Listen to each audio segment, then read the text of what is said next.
મારી જોડે પૈસા ઓછા હતા તો ઓપરેશન કરી દઉં. બીજા દિવસે હાલ્યા હતા મેં.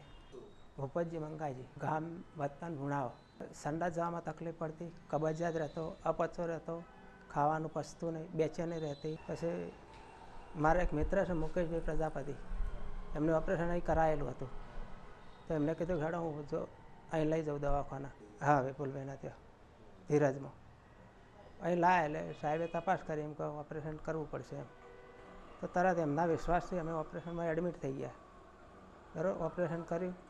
એક દિવસમાં સારવાર સારી મળી, બીજા દિવસે રજા આપી દીધી. 5 દિવસ પછી બતાવ્યા તે રિઝલ્ટ સારું મળ્યું. એમ ડૉક્ટરનું કામ સારું, સ્વભાવ સારો, એમનો સ્ટાફ બી સારો છે. હા વિપુલભાઈનો સ્વભાવ બહુ સરસ છે. પેશન્ટ જેવી વાત કરે એમ, એવું અભિમાન જેવું કે ડૉક્ટર શું એવું પાવર નહીં એમ. એકદમ સ્વભાવ બહુ સરસ. પછી કોઈ પણ ટાઈમમાં પણ વિઝિટમાં આવીએ ને બપોરે 1, 1:30, 2 વાગી જાય તો ચલાવી લઈ લો આપણે. એવું નહીં કે પાછા આવજો, કે પાછળ આવજો, કે કાલે આવજો, એવું નહીં. પણ છતાં અમને 2 વાગી જાય ને આવતા તો એમને લઈ લો એમ. મારી જોડે પૈસા ઓછા હતા તો ઓપરેશન કરી દઉં. બીજા દિવસે હાલ્યા હતા મેં. હા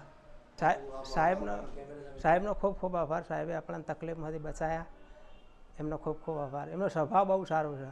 પૈસાનો એવો મોહ રાખતા નથી એ રાય.